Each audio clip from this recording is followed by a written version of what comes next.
Hi hello வணக்கம். எல்லோரும் எப்படி இருக்கிறீங்க? நீங்கள் நல்லா இருப்பீங்கன்னு நினைக்கிறேன்.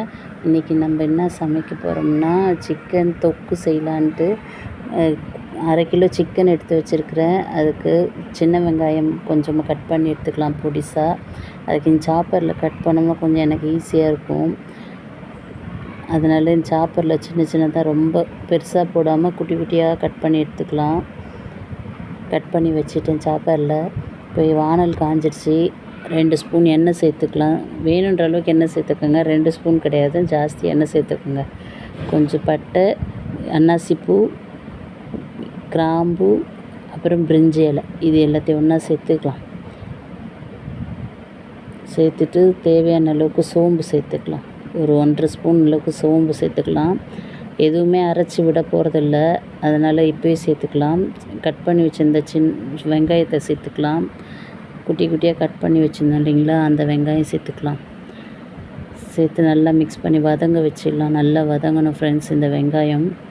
அது போக ஒரு பச்சை மிளகா 2ஆக உடச்சி போட்டுக்கலாம். தேவையான அளவு கொஞ்சம் கருவேப்பிலை, சின்னதாக 2 தக்காளி மட்டும் சேர்த்துக்கலாம். தக்காளி அதிகம் சேர்த்தோம்னா ஒரு மாதிரி புளிப்பாக இருக்கும், ஒரு மாதிரி காரம் குறைஞ்சிரும். அதனால் தக்காளி 2 சேர்த்துக்கலாம். இஞ்சி பூண்டு பேஸ்ட் 1 ஸ்பூன் சேர்த்துக்கலாம். 1/2 கிலோ சிக்கன் தான்றதுனால 1 ஸ்பூன் போதும், ஜாஸ்தி இஞ்சி பூண்டு சேர்க்க வேணாம், ஒரு கசப்பு வரும். இப்போது கழுவி வச்ச 1/2 கிலோ சிக்கன் எடுத்து நம்ம இதில் சேர்த்துக்கலாம். சிக்கன் சேர்த்து இது மசாலாவில் மிக்ஸ் பண்ணி கொடுத்துடலாம், நல்லா கலந்து கொடுத்துடலாம். அந்த இஞ்சி பூண்டு பேஸ்ட், இந்த வெங்காயம், தக்காளி, பட்டை, கிராம்பெல்லாம் போட்டு இல்லைங்களா, அதில் நல்லா கலந்து கொடுத்துடலாம்.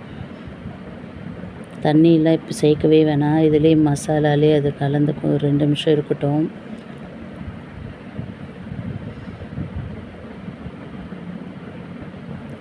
இந்த ஸ்டேஜில் கொஞ்சம் தேவையான அளவுக்கு மிளகாத்தூள் சேர்த்துக்கலாம். ஒரு 1.5 ஸ்பூன் வீட்டில் அரைச்ச மிளகாத்தூள், 1/4 ஸ்பூன் மஞ்சத்தூள் சேர்த்துக்கலாம். சேர்த்து மறுபடியும் தண்ணி சேர்க்காமல் மிக்ஸ் பண்ணி இந்த மசாலாலே இந்த கோழியில் இருக்கிற தண்ணி இறங்கும், கொஞ்சம் ஈரப்பதம் இருக்குங்க. அதனால் இப்போ நம்ம தண்ணி சேர்க்க வேணாம், இன்னும் கொஞ்சம் வதங்கட்டுங்க மசாலாலே. தட்டு போட்டு மூடி வச்சுட்டு கொஞ்ச நேரம் பார்த்து கல் உப்பு தேவையான அளவுக்கு சேர்த்துக்கலாம்.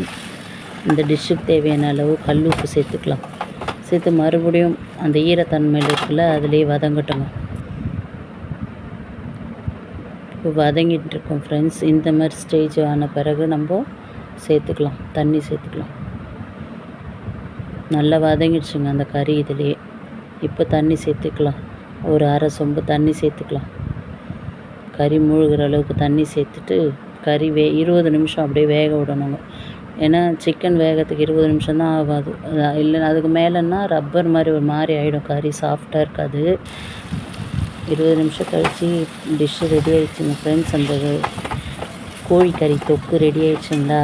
இப்போ கொத்தமல்லி தழை போட்டு நம்ம பரிமாற வேண்டியதுதாங்க. சாம்பார் சாதத்துக்கும், ரச சாதத்துக்கும், சப்பாத்திக்குமே ரொம்ப டேஸ்ட்டாக இருக்கும் ஃப்ரெண்ட்ஸ். இதே மாதிரி நீங்களும் வீட்டில் செஞ்சு பாருங்கள். Bye friends. வேறு ஒரு வீடியோவில் பார்க்குறேன்.